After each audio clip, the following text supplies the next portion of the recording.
Hello friends, आपका स्वागत है pair of straight lines chapter में। हमारे चैनल को सब्सक्राइब करने के बाद बेल आइकन दबाना ना भूलें ताकि वीडियोस की जानकारी सबसे पहले आप तक पहुंचे। आप हमें फॉलो कर सकते हैं ट्विटर, फेसबुक और इंस्टाग्राम पे। फॉलो करने के लिए टाइप कीजिए मैथ स्टूडेंट। हम स्टार्ट करते हैं क्वेश्चन नंबर 7 से। इसके पहले जो भी क्वेश्चन हैं उनके लिंक्स आपको इस वीडियो के डिस्क्रिप्शन में मिल जाएंगे। तो एक्सरसाइज 4.3 के क्वेश्चन नंबर 7 से शुरू करते हैं।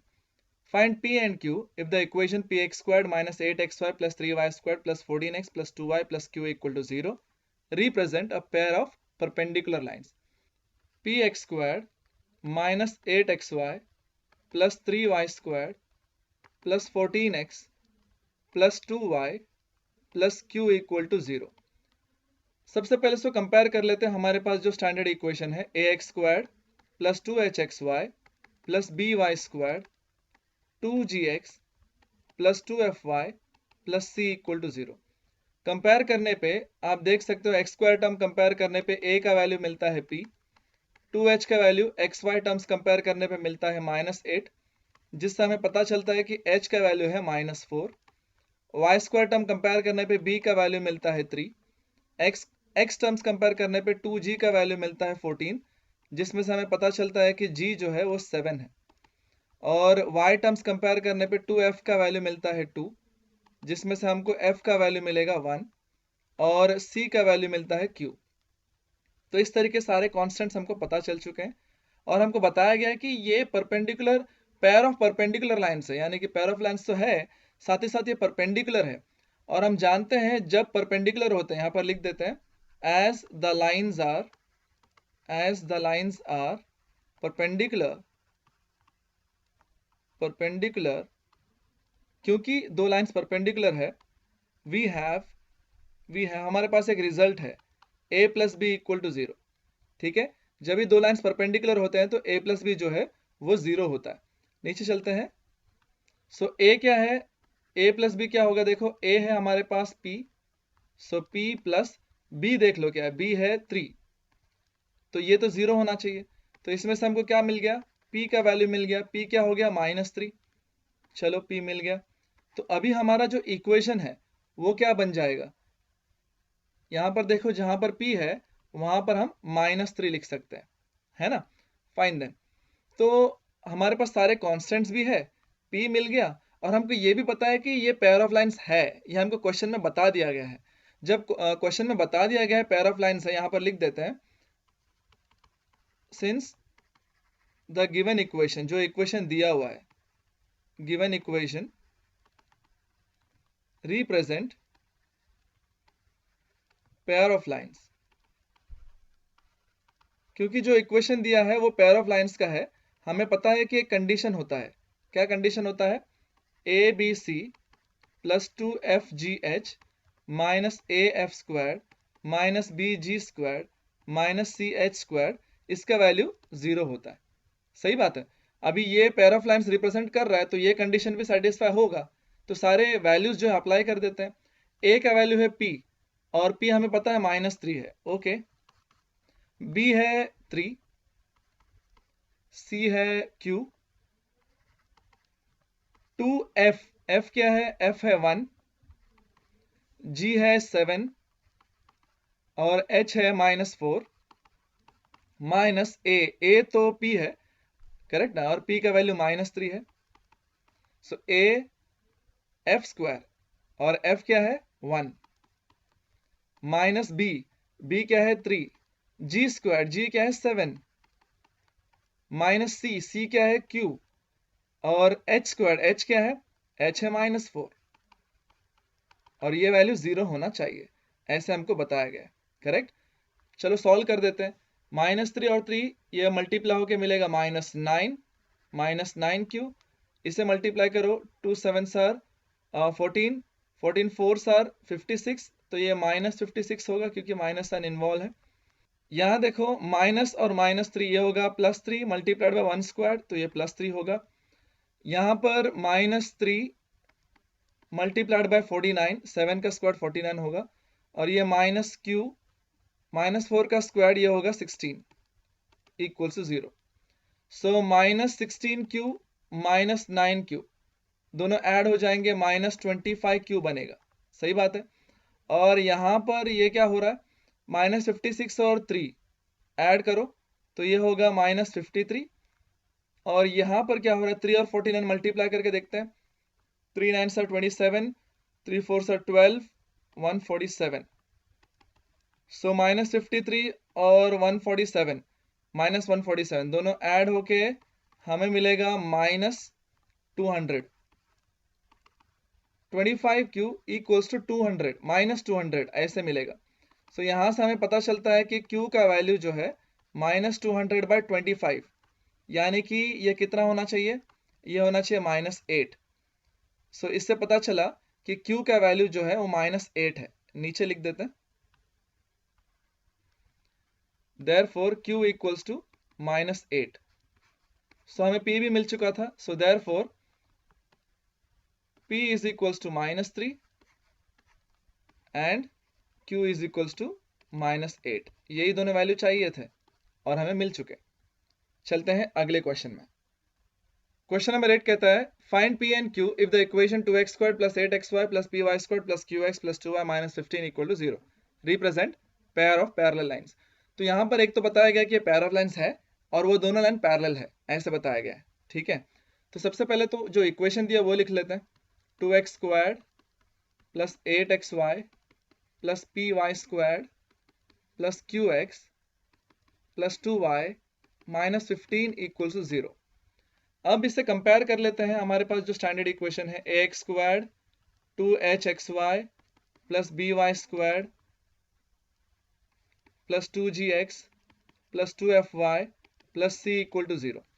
कंपेयर करने पे क्या मिलेगा, a का वैल्यू देख लो, x² टर्म को कंपेयर करके a का वैल्यू मिलेगा 2, 2h का वैल्यू मिलेगा 8, जिसमें से h पता चलता है 4, और y² टर्म कंपेयर करो b मिलेगा p, और x टर्म कंपेयर करने पे 2g का वैल्यू मिलेगा q, जिसमें से g मिलेगा q/2, और y टर्म्स कंपेयर करके मिलेगा 2f का वैल्यू 2, जिसमें से f मिलेगा 1, और c का वैल्यू मिलेगा -15। तो सारे कांस्टेंट्स मिल गए। सबसे पहला कंडीशन हम पैरेलल वाला यूज करेंगे। हम जानते हैं जब लाइंस पैरेलल होते हैं, यहां पर लिख देते हैं as the given lines are parallel. क्योंकि जो लाइंस दिए हैं वो पैरेलल है, हमें पता है we know that h² is equals to AB। ये कंडीशन जब हम देखते हैं तो हमको मालूम पड़ता है कि दो लाइंस पैरेलल है। जब यहाँ पर बताया गया है कि दो लाइंस पैरेलल है तो हम ये वाला रूल यूज कर सकते हैं, h² इक्वल्स टू AB। ठीक है, तो यहाँ से क्या मिलेगा, h क्या है, h है 4, तो 4 का square equals to AB। a और b मल्टीप्लाई करेंगे, a है 2, b है p, तो ये होगा 2p। ओके, सो इसमें से क्या मिलेगा, 16 इक्वल्स टू 2p, यानी कि p का वैल्यू क्या होगा, p का वैल्यू होगा 8। करेक्ट है, 16 को 2 डिवाइड कर देगा तो हमको मिलेगा 8, तो p का वैल्यू मिल चुका। तो p जो है एक्चुअली b वाला कांस्टेंट है, तो जब भी b का वैल्यू लिखेंगे तो p के जगह पे 8 ऐसे लिख देंगे। फाइन, देन नीचे चलते हैं। और हमको ये भी पता है कि ये पेयर ऑफ लाइन्स है, राइट, सिंस द इक्वेशन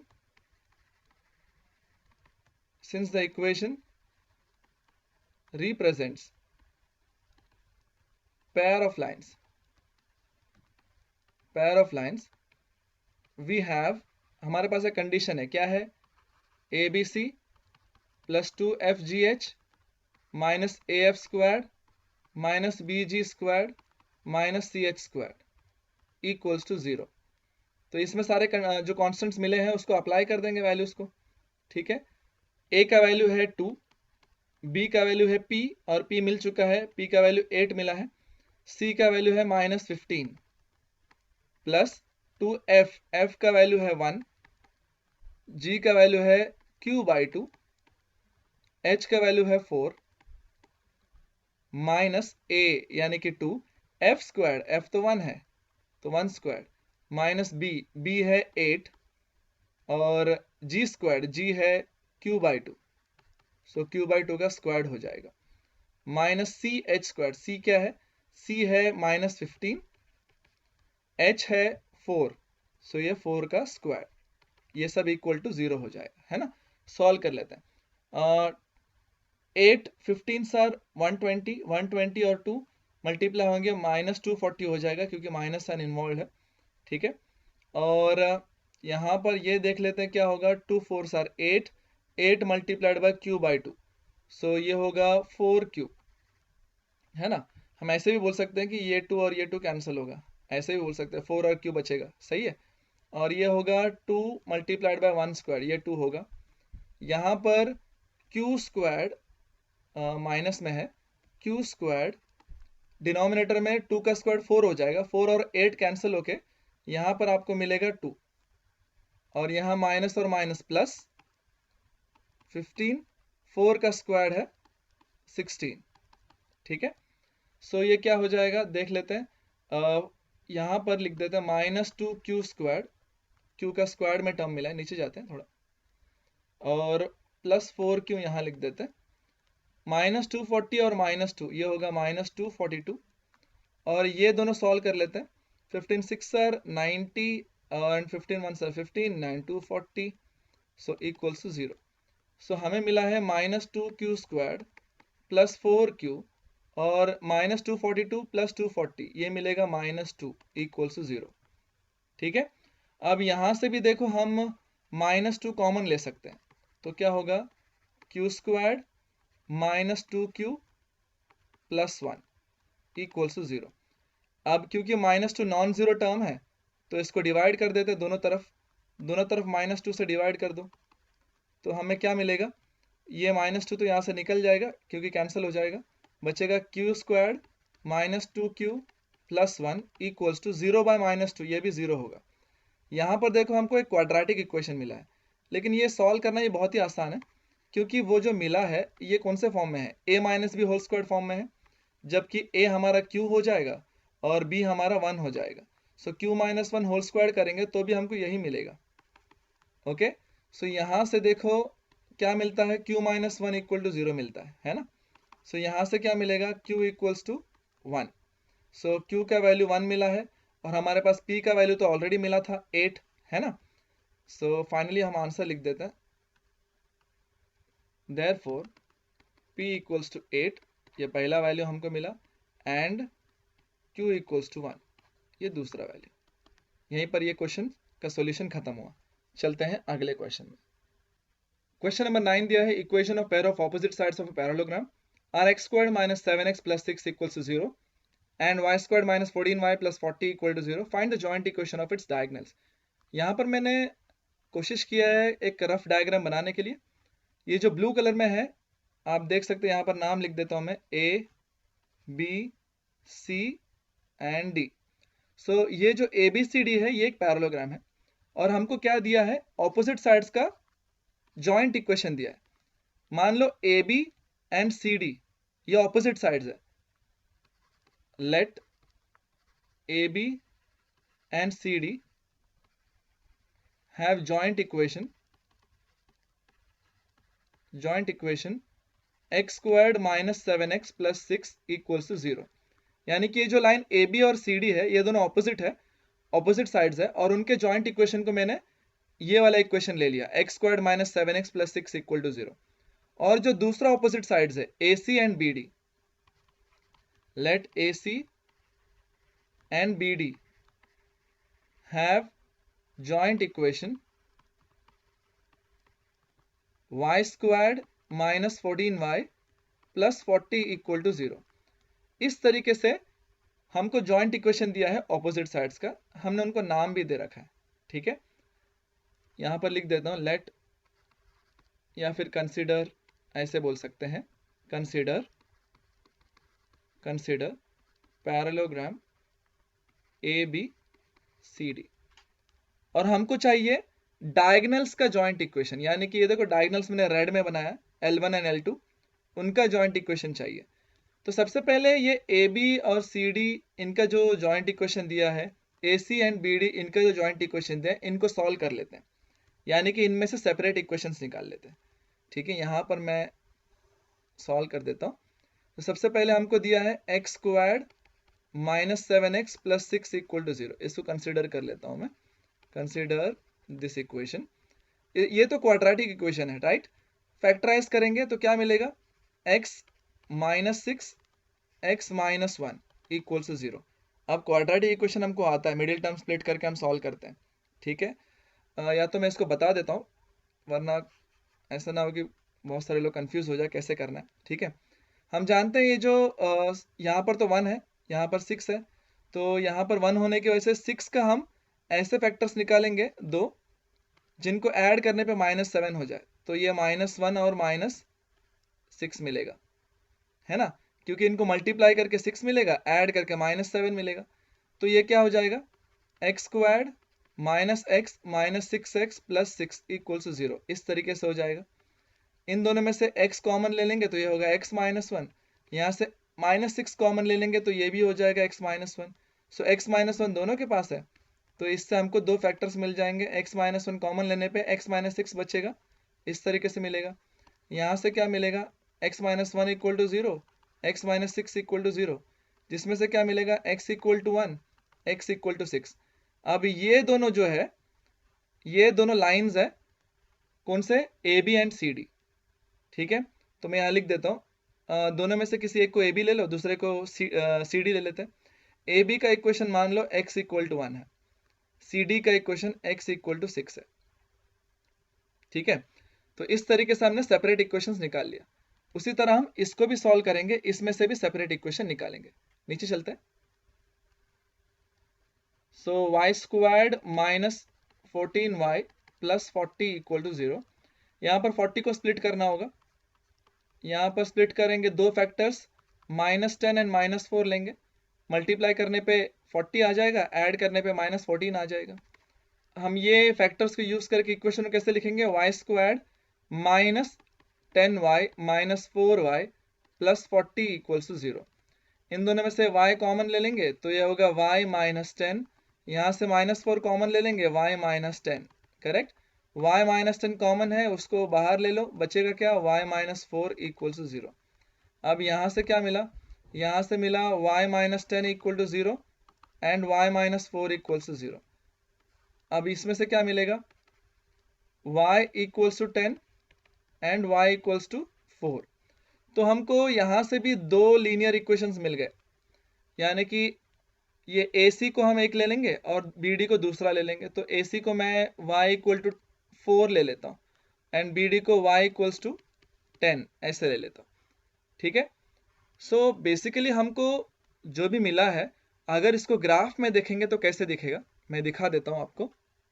जो डायग्राम हमने रफली बनाया था वो अभी ऐसे दिखेगा। यहाँ पर देखो, ये जो हमने रफली बनाया है ये हमको यहाँ पर देखने मिल रहा है, ठीक है। तो हम देख सकते हैं हमको दो लाइंस मिले थे, x equals to 1, x equals to 6, और दूसरे दो लाइंस मिले थे y equals to 4, y equals to 10। So इस तरीके से जो ABCD बना है ये एक पैरेललोग्राम है, और ये मैंने डायगोनल्स देखो AC और BD बना दिया है, लाइन 1 एंड लाइन 2, उनके अभी जॉइंट इक्वेशन चाहिए। इसका कोऑर्डिनेट्स क्या होगा, देख सकते हैं A का कोऑर्डिनेट क्या है, x है 1, y है 10, B का कोऑर्डिनेट x है 6, y है 10, C का कोऑर्डिनेट्स x है 6, y है 4, और D का कोऑर्डिनेट x है 1, y है 4। सो इस तरीके से चारों पॉइंट्स का हमको कोऑर्डिनेट्स मिल चुका है। हम लाइन 1 और लाइन 2 का इक्वेशन निकालेंगे। लाइन 1 के ऊपर B और D है, यानी कि 2 पॉइंट फॉर्म से लाइन 1 का इक्वेशन आ जाएगा। लाइन 2 के ऊपर A और C है, यानी कि वहां पर भी 2 पॉइंट फॉर्म से लाइन 2 का इक्वेशन आ जाएगा। तो शुरू करते हैं इक्वेशन ऑफ लाइन 1 से। इक्वेशन ऑफ लाइन 1 L1, जिसको हम BD कह रहे हैं। हमारे पास पॉइंट्स क्या क्या है, B है 6,10 एंड D है 1,4। सही बात है। इसको अगर मैंने x1 y1 मान लिया और इसको मैंने x2 y2 मान लिया, तो 2 पॉइंट फॉर्म से इक्वेशन कैसे मिलेगा। नीचे चलते हैं। 2 पॉइंट फॉर्म से इक्वेशन कैसे आएगा, यहां लिख देते हैं, by 2 point form equation of line BD is, क्या है formula, y minus y1 upon x minus x1 equals to y1 minus y2 upon x1 minus x2। तो हमने ऑलरेडी कंसिडर करके रखा है x1 y1 and x2 y2, apply कर देंगे। y minus y1, y1 क्या है यहां पर है ना 10, x माइनस x1 किसे लिया हमने 6, इक्वल्स टू y1 है 10, y2 यहाँ है 4 एंड x1 है 6, x2 है 1। Correct, fine. इसे सॉल्व कर देंगे, क्या होगा देखो, y minus 10, x minus 6, 10 minus 4 ये होगा 6, 6 माइनस 1 ये होगा 5। क्रॉस मल्टीप्लाई कर लेंगे, क्या होगा, 5 मल्टीप्लाई होगा y माइनस 10 के साथ, 6 मल्टीप्लाई होगा x माइनस 6 के साथ, तो क्या मिलेगा, 5 multiplied by y, 5y minus 5 10 sir 50। यहाँ पर 6 मल्टीप्लाई होगा 6x माइनस 36।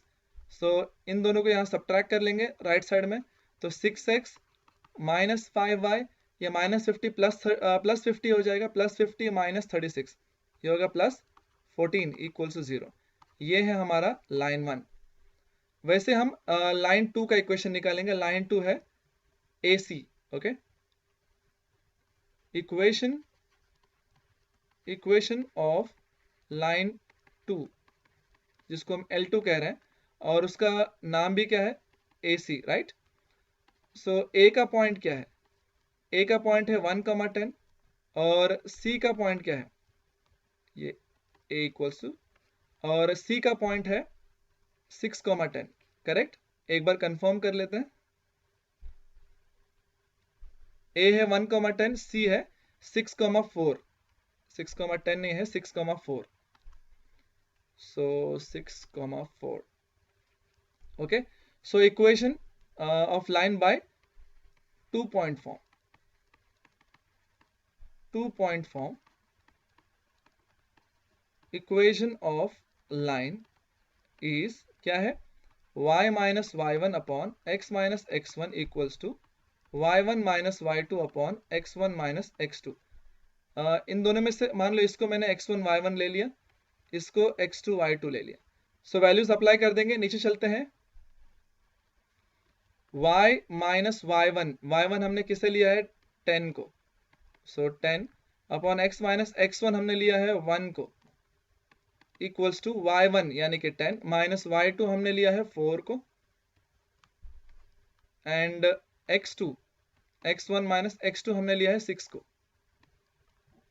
सो यहां से क्या मिलेगा, y minus 10 upon x minus 1, 10 minus 4 है 6, 1 माइनस 6 है माइनस 5, क्रॉस मल्टीप्लाई कर देंगे, minus 5 y minus 10 equals to 6 multiplied by x minus 1।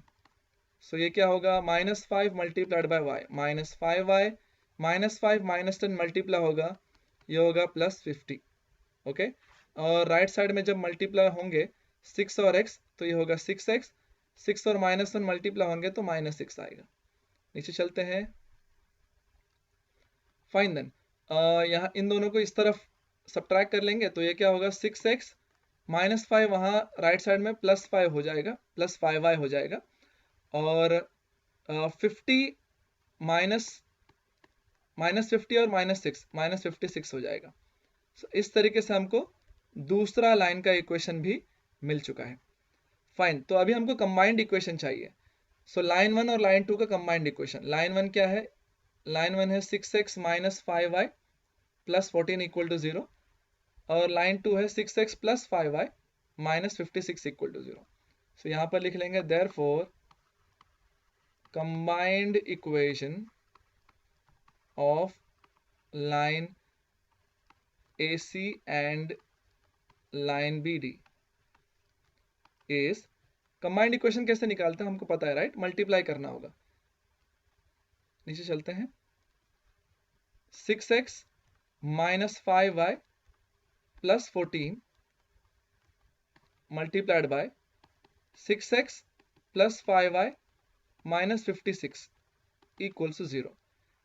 Check कर लो एक बार सही लिखा है कि नहीं लिखा है, 6x minus 5y plus 14, 6x plus 5y minus 56 equals to 0, correct.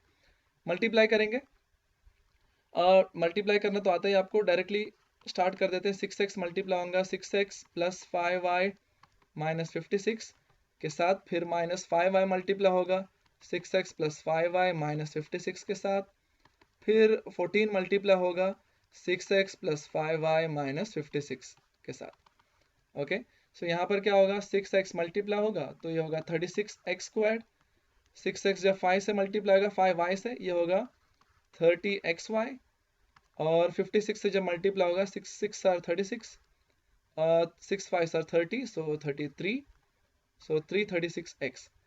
वैसे ये मल्टीप्लाई होगा तो ये होगा 30xy minus 25y squared, minus minus plus हो जाएगा, और 5 6 आर 30, 280y।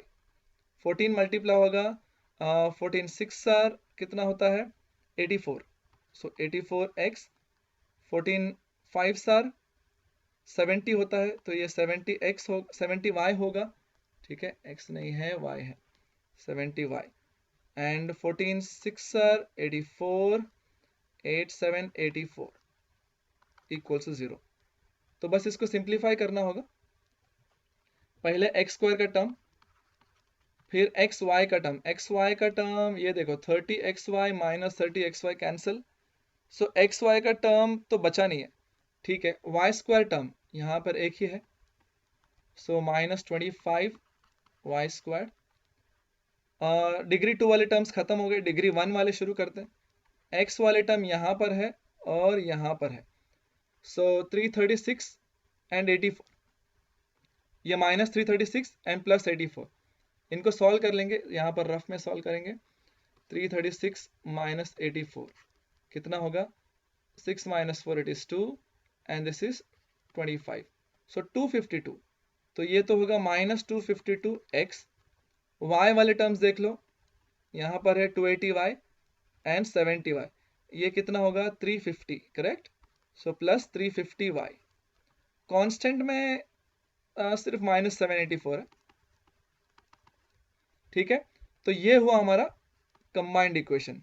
इसको और किसी नंबर से डिवाइड तो नहीं कर सकते ना, यस नहीं कर सकते, फाइन। तो ये जो मिला है ये फाइनल आंसर है, ये हमारा आंसर होगा, कंबाइंड इक्वेशन होगा डायगोनल्स का। चलते हैं अगले क्वेश्चन में। क्वेश्चन नंबर 10 कहता है triangle OAB is formed by the lines x squared minus 4xy plus y squared equal to 0 and the line 2x plus 3y minus 1 equal to 0. Find the equation of the median of the triangle drawn from origin O. सबसे पहले तो हमको बताया कि triangle OAB बन रहा है, आप देख सकते हैं रेड में OAB, ये ट्राइंगल है, ओके। और आपको दो लाइन का कंबाइंड इक्वेशन दिया है x squared minus 4xy plus y squared, यानी कि ये जो L1 है और ये जो L2 है, इन दोनों का कंबाइंड इक्वेशन दिया है। यहां लिख देता हूं मैं, कंबाइंड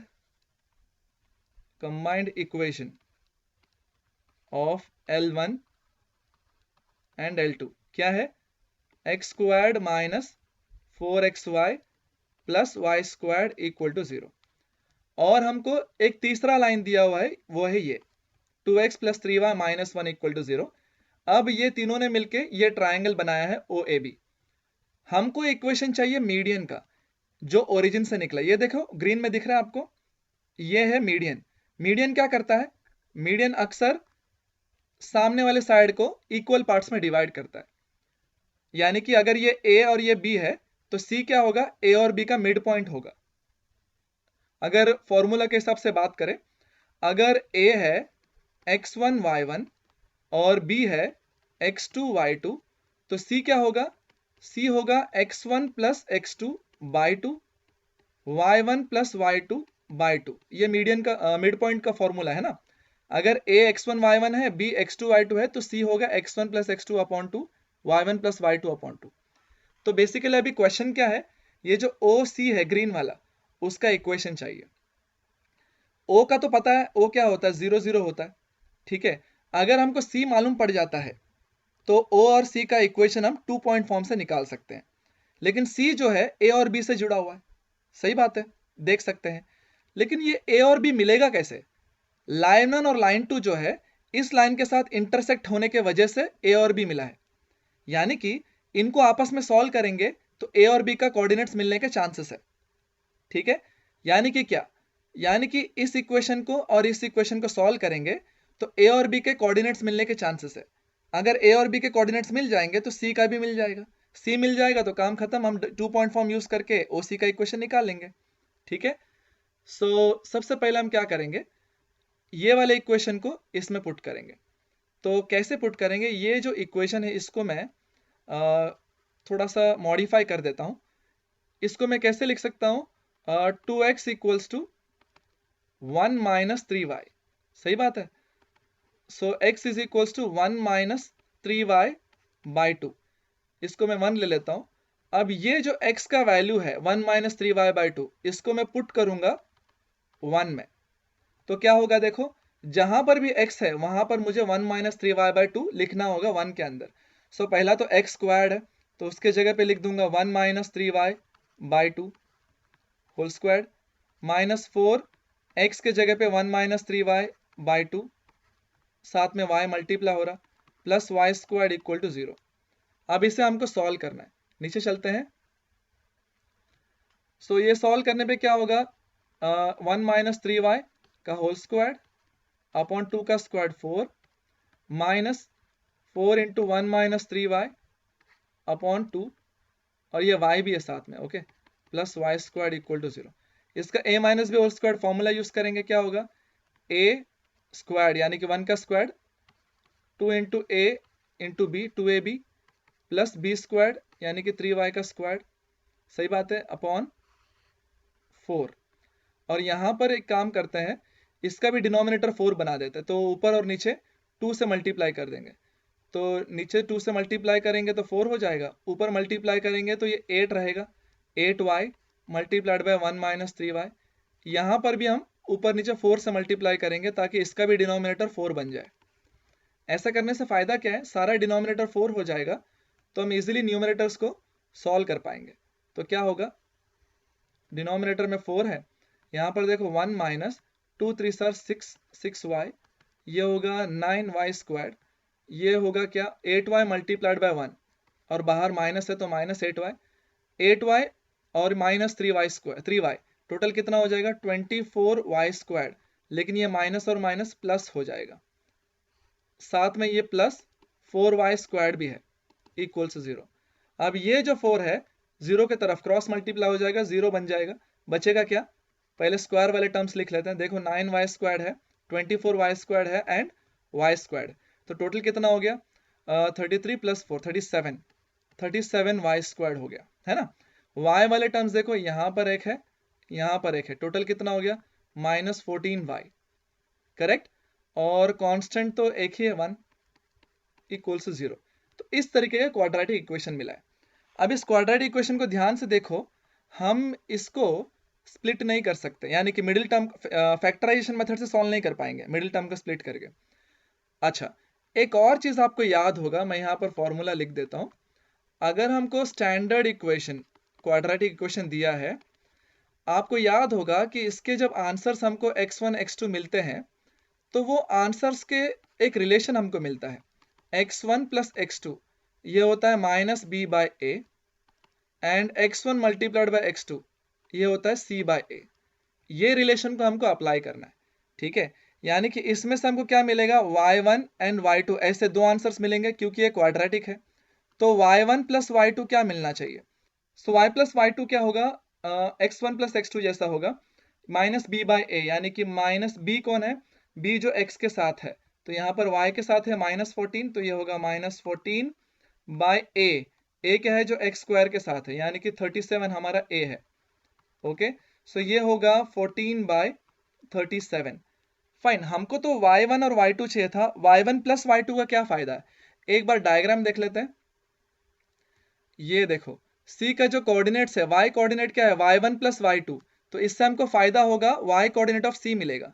थोड़ा नीचे चलते हैं, सो y1 प्लस y2 अपॉन 2 क्या हो जाएगा, 14 बाई 37 को 2 से डिवाइड करेंगे तो ये होगा 7 बाई 37, यानी कि y कोऑर्डिनेट ऑफ c क्या मिल गया है 7 बाई 37, यानी कि c का कोऑर्डिनेट्स क्या होगा, x कोऑर्डिनेट ऑफ c पता नहीं है, y कोऑर्डिनेट ऑफ c है 7 बाई 37, ठीक है। अब हमको x का कोऑर्डिनेट निकालना है। हम जानते हैं ये जो पॉइंट c है वो कौन से कहां पर है, वो इस लाइन पे है 2x plus 3y minus 1 equal to 0, यानी कि उसमें हमको पुट कर सकते हैं ना, उसे सेटिस्फाई करेगा, राइट। यहां लिखते हैं we know that c lies on 2x plus 3y minus 1 equal to 0। तो यानी कि c के जो कोऑर्डिनेट्स हैं हम इसमें पुट कर देंगे। तो क्या होगा 2xc प्लस 3y के जगह पे होगा 7/37 माइनस 1 इक्वल्स टू 0। सो ये 2xc इक्वल्स टू 1 माइनस 3 7 सर 21 अपॉन 37 ऐसे होगा। अब इसे सॉल्व करेंगे क्या होगा 2xc equals to 37 minus 21 upon 37 cross multiply करने पे ऐसे मिलेगा। सो ये क्या होगा 16/37 यानी कि 2xc मिला है 16/37।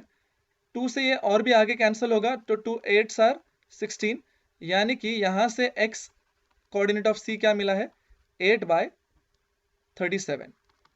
फाइन, नीचे चलते हैं।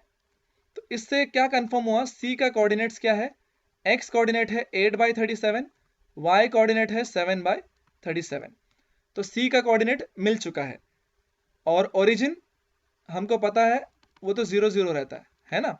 मीडियन का कोऑर्डिनेट्स तो यही है, यानी कि मीडियन तो यही दो पॉइंट से पास हो रहा है ना, O और C से। तो इन दोनों को यूज करके मीडियन का इक्वेशन निकाल सकते हैं। नीचे चलते हैं। So therefore equation of median OC by 2 point form. क्या है 2 point form, y minus y1 upon x minus x1 y1 minus y2 upon x1 minus x2। यहां पर इसको हम x1 मान लेंगे फिलहाल फॉर्मूला में अप्लाई करने के लिए, इसको y1, इसको x2 और इसको y2। तो फॉर्मूला में अप्लाई कर देंगे तो क्या होगा, सो वैल्यूज अप्लाई कर देंगे। y माइनस y1 है 7/37, x माइनस x1 है 8/37। सिमिलरली y1 7/37 माइनस 0 क्योंकि y2 0 है और x1 है 8/37 माइनस 0। सो ये क्या होगा y minus 7/37 upon x minus 8/37 equals to 7/37 upon 8/37। अब दोनों के डिनोमिनेटर 37 है तो कैंसिल हो जाएगा। सो ये क्या मिलेगा, अच्छा ये भी क्रॉस मल्टीप्लाई कर दो, 37 multiplied by y, so 37y minus 7 divided by 37 और यहाँ पर 37 मल्टीप्लाइड बाय x, सो ये 37x minus 8 divided by 37 equals to 7/8। तो यहाँ पर भी ये 37 कैंसिल हुआ तो क्या बचा, नीचे चलते हैं। 37y minus 7 upon 37x minus 8 equals to 7/8। अब इसे सॉल्व करने के लिए क्रॉस मल्टीप्लाई करना पड़ेगा, ठीक है, क्रॉस मल्टीप्लाई कर देते हैं। सो 8 multiplied by 37y minus 7 multiplied by 37x minus 8, cross multiply कर दिया। सो 8 multiplied by 37y minus 8 multiplied by 7 ये होगा 56, 7 multiplied by 37x multiplied by 8 होगा माइनस 56। सो ये माइनस 56 और ये सब्ट्रैक्ट हो जाएंगे, बचेगा क्या 8 37y 8 into 37y multiplied by 7 into 37x, 37 भी कैंसिल हो जाएगा, बचेगा 8y इक्वल्स टू 7x। अब इसको प्रॉपरली अरेंज करेंगे, 7x minus 8y equals to 0। ये होगा हमारा equation of median. Therefore equation of median is 7x minus 8y equals to 0। ये होगा हमारा आंसर। चलते हैं अगले क्वेश्चन में। क्वेश्चन नंबर 11 दिया है, find the coordinates of the points of intersection of the lines represented by x squared minus y squared minus 2x plus 1 equal to 0। सबसे पहले जो इक्वेशन दिया है उसको लिख लेते हैं, x squared minus y squared minus 2x plus 1 equal to 0। अब कहते हैं कि इसके ऑब्वियसली इसके अंदर दो लाइन्स है क्योंकि ये पेयर ऑफ लाइन्स है, तो उनके पॉइंट ऑफ इंटरसेक्शन क्या है वो चाहिए। तो सबसे पहले कंपेयर कर लेंगे स्टैंडर्ड इक्वेशन के साथ, ax squared plus 2hxy plus by squared plus 2gx plus 2fy plus c equal to 0 के साथ। एक्स स्क्वायर टर्म कंपेयर करेंगे तो a का वैल्यू मिलेगा 1, इसमें xy टर्म है ही नहीं तो h का वैल्यू मिलेगा 0। y स्क्वायर टर्म कंपेयर करेंगे तो b का वैल्यू मिलेगा -1। x टर्म को कंपेयर करेंगे तो 2g का वैल्यू मिलेगा -2, जिसमें से g मिल जाएगा -1। y टर्म नहीं है तो f मिलेगा 0 और कांस्टेंट है c जिसका वैल्यू है 1। ठीक है, अब हमको चाहिए पॉइंट ऑफ इंटरसेक्शन। हमारे पास रेडीमेड फॉर्मूला है पॉइंट ऑफ इंटरसेक्शन के लिए। क्या था, यहां लिख देता हूं मैं, HF minus BG upon AB minus H square comma GH minus AF upon AB minus H square. ये था पॉइंट ऑफ इंटरसेक्शन का फॉर्मूला। तो सिर्फ सारे वैल्यूज अप्लाई कर देंगे। ठीक है, H क्या है, H है 0, तो ये तो 0 हो जाएगा। माइनस B और G मल्टीप्लाई करेंगे, सो B है -1, G है -1, मल्टीप्लाई होकर आएगा 1। ठीक है, डिनोमिनेटर में AB, A क्या है 1 है, B है -1, सो 1 और -1 मल्टीप्लाई होके हमें मिलेगा -1 माइनस H स्क्वायर, H 0 है तो ये 0 हो जाएगा। तो ये हो गया x कोऑर्डिनेट। y कोऑर्डिनेट देखो g और h, h 0 है तो मल्टीप्लाई होकर 0 ही आएगा।